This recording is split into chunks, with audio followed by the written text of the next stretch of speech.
The snow has disappeared, but winter is still biting deep here at Goodison Park.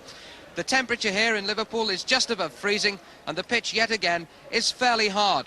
It's going to be bitterly cold for the fans, who are wisely, thoroughly protected from the elements. But for one man at least, the memories are warm. The former Everton striker, Joe Royle. This is a fantastic place. This should be the #1 club in the country. Look at the place, you know, it's fabulous. Really looking forward to the game, you know. Hope we'll do ourselves justice, you know. If we play as we can, we'll give them a game. Give them a hard game. Wearing the #9 shirt for Everton these days is Bob Latchford, just back from international duty at Wembley, where he was one of England's heroes with 2 goals against Northern Ireland on Wednesday night. I haven't scored in, I think, my last 3 games for Everton, and obviously scoring 2 international goals in midweek, especially at Wembley, was a great delight, and obviously I'm looking forward to carrying that on today and maybe scoring one for Everton. The pitch, unfortunately, isn't in the most perfect of condition. It's hard, but the top surface is a wee bit greasy, so the conditions are difficult. Everton are forced to reshuffle their defence. With Mike Pedgick still injured, Mark Higgins is at left-back. Neil Robinson plays only his 3rd full game of the season at right full-back. Billy Wright is in the centre of that defence. Colin Todd switches to midfield for the first time in 3 years. Alongside him, Trevor Ross and Everton's new club captain, Martin Dobson. Up front, there's no place for Mickey Walsh, who's substitute. So Andy King gets a striking role, the result of 2 goals against Linfield in a friendly this week. For Bristol City, a very experienced back 4, including Norman Hunter, the former Leeds player, and Terry Cooper, a teammate of his at Elland Road. In midfield, Jerry Gow plays on the right side with another former Merseysider returning to Liverpool, Peter Cormack. And up front, Joe Royle, of course, flanked by Tom Ritchie and Clive Whitehead.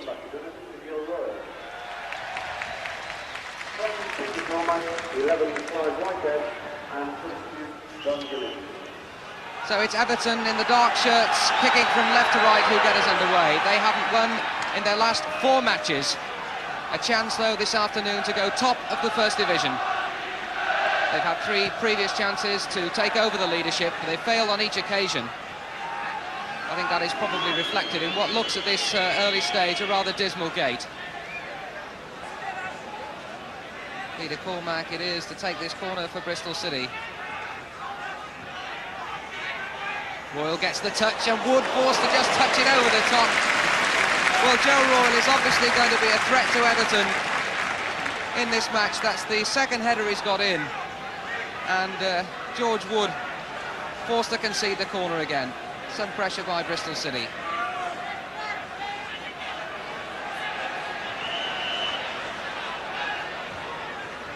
Again, this time towards Ritchie.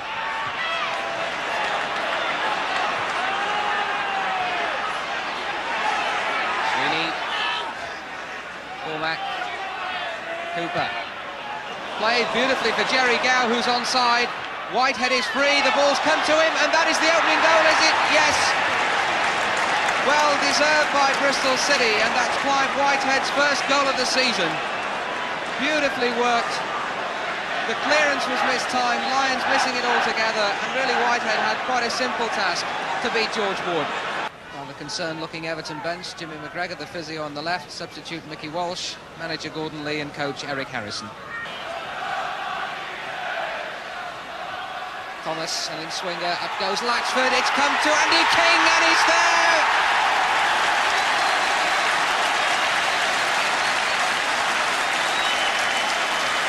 Andy King's 12th goal of the season.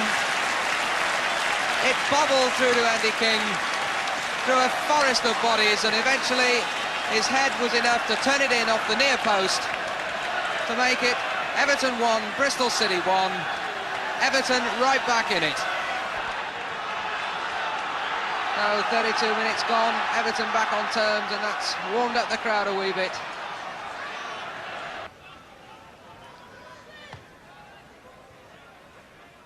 A little touch by Royle, the same by Ritchie, and it's fallen for Cormack. Good save. Wood was down very sharply.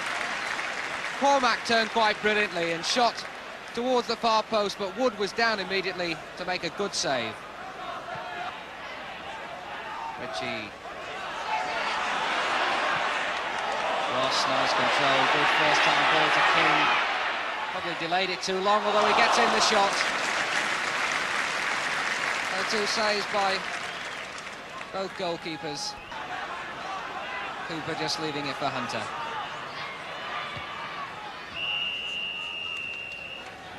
And there indeed is the half-time whistle.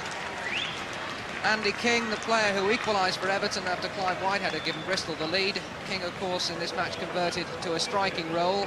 Mickey Walsh has become substitute.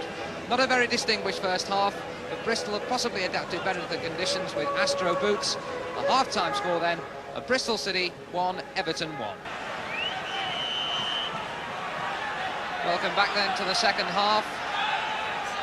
Score 1-1, of course. Wright heading it straight to Cormac. There could be something on here for Bristol. Whitehead.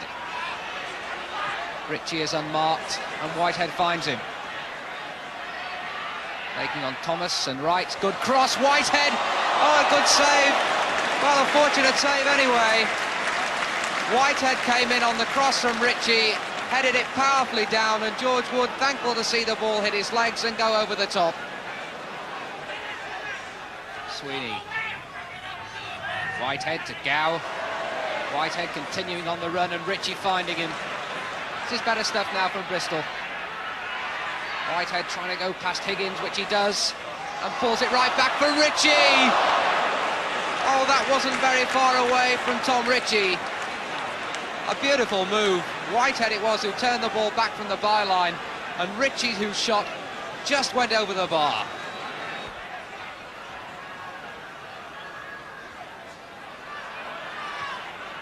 Oh, Cormac straight back to Latchford, and Hunter was very quickly in to rectify the situation.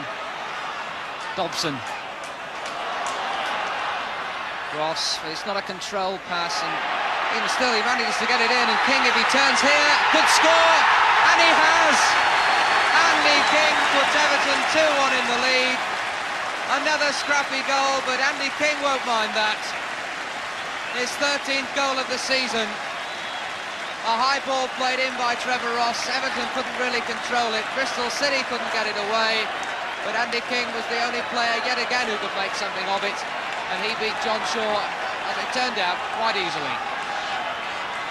So Everton find themselves 2-1 in the lead. And if that is the scoreline at the end, they'll be top of the First Division tonight. Thomas to take this kick. Higgins has moved up. So too has Lyons, Latchford and Dobson. In towards Lyons, a nice back header. Higgins! Couldn't get over it. Dobson.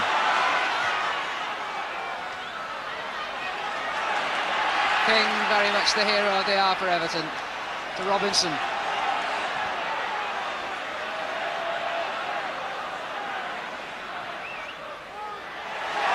Has missed it. King's on for his hat-trick. Oh, what a finish. That was beautifully done. Andy King gets his first hat-trick of the season, and that was a brilliant bit of finishing. The ball played through, Hunter completely missed it, and King punished the error in no uncertain terms. Everton 3, Bristol City 1, and that should indeed see Everton on top of Division 1 tonight. So Gordon Lee's gamble of playing Andy King up front in place of Mickey Walsh pays off. The Everton bench, Mickey Walsh the substitute. He was the man that Andy King replaced up front. Wright, in fact, is having a go. Oh my word! What a cracker! Billy Wright's second goal of the season, viciously struck.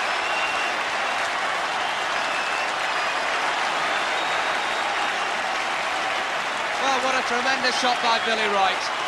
He seemed to be lining up for some kind of effort as he looked at that Bristol City wall, and then thud. And John Shaw, possibly unsighted, had no chance to keep it out. King. Latchford. He's past Hunter. Now it's a chase between Latchford and Sweeney. Oh! Latchford delayed his shot. And when it came, it went dipping over the bar.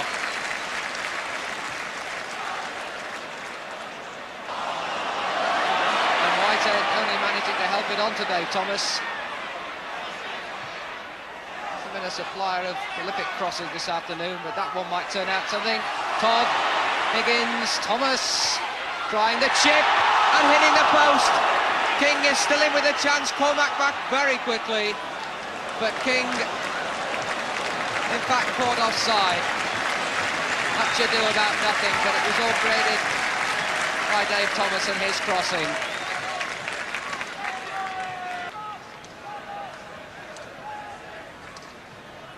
Sweeney with the kick. Royal directing his header straight to Cormac. And Robinson struggling to get it back to Wood. Rogers is right up there. Cormac trying to turn it in, and Wood eventually grabbing it right on the goal line. Rare old scramble there. Cormac was right in there, so too was Ritchie, but George Wood eventually managed to grab it. So another chance for Bristol to add some respectability to this scoreline. Certainly doesn't do them any justice. Ritchie turning it in, and it could go in yet. Robinson it was who hacked it off the line. Well, Ritchie turned that in. Robinson cleared it off the line, and that turned out to be the last kick of the match. The goals by Whitehead, the first goal of the match for Bristol City, then followed 3 by this man, Andy King, his hat-trick. The final goal by Billy Wright. Everton then go top of the league with this score, Everton 4, Bristol City 1. 3 times you've been poised to go top of the First Division. Today, the 4th attempt, you've made it. What's the feeling like, Gordon? It's very, very good, really. I think the important thing is that the lads have obviously enjoyed themselves today, because we've been criticised a little bit because we were unfortunate to play on bad pitches. And, we're a footballing team, and the bad conditions I don't think perhaps have suited us. But today we adapted much better, and I think the good win today and the goals we've scored will give the lads a lot of confidence. What about this conversion of Andy King to a striking role? Well, actually, Andy's greatest asset is, is his goal-scoring ability. He's very, very good goal-scoring player. He's got quick feet, he's got sharp brain, and he's got the knack of reading people, particularly defenders, and he always finds the space and the time to be one move ahead, and he does it in midfield, and I'm sure he's a goal-scoring player, and what he's done today hasn't surprised me, because if we had a shooting practice, to be fair, if we play a five-a-side, he usually gets about 10 goals a game. So that's really his greatest asset, I think. Everton manager Gordon Lee talking there to Paul Doherty. Suddenly it's Andy King the striker. How did all that come about? I don't know really, Paul. I think, Mickey Walsh has been doing his bit, but he's not been scoring goals, so the boss looked for an out because we haven't been playing well just lately. And we went to Ireland in midweek to Linfield, and Bob Latchford wasn't there because of England, and I played up front and scored 2 goals in the first half, and, things went quite well, so I think he just chanced it today, How do you like playing that role? Great if I score 3 goals every week, but I want, a bit worried about it to start with, because your back's towards people and you're always playing like that, and I'd rather run at people, so, I was a bit worried, but as I say, if I score 3 goals, I played every week. I can't believe you've ever scored a hat-trick before, Andy. Thank you. Yeah, no, I have, but never in Football League. I've scored for Luton Reserves and for Everton in friendlies against the Irish teams, actually, always the Irish team, but never in the Football League, no. OK, take me through the 3 goals. What about the first one? How can you talk? I scored with my head. Can't believe it still. I don't know, I think it was just Dixie Dean coming back, I think it was he's reliving. But it was just a scramble, I think, from a corner, Paul, and I didn't know nothing about it. I just had to head it, and it went in, I think, they claim an own goal of Terry Cooper, but I don't think it was. And the second one? That I thought was probably the better one. That was a scramble again, and the boy was on my shoulder, and I just managed to turn and whack it, and it happened to go in, It just, it's one of those things again where it just bubbled past him, I think. I bet you couldn't believe your luck when you were through for the third. No, Norman Hunter actually had a little jeer at me because Trevor Ross tried to put me through and he mishit it, and because it sent Norman always and he slipped and fell over, and I just was in front of goal, and I just did it perfect, and it well in the back of the net. It looked as though conditions, without taking away from your hat-trick, it looked as though conditions did favour you a little bit. You don't want me to score a hat-trick, do you? Yeah, as I said, first half I made a mistake. I wore leather studs, which didn't help me at all. I was slipping everywhere. And their back players had them space boots on, we call them, the ones I wore second half. And I found that a lot easier. But as As I say, they were 3 like scramble goals on the conditions and that, but I'm quite happy with that. Well, it's a great day for you. A great day for Everton on top of the First Division. What's the mood in the dressing room?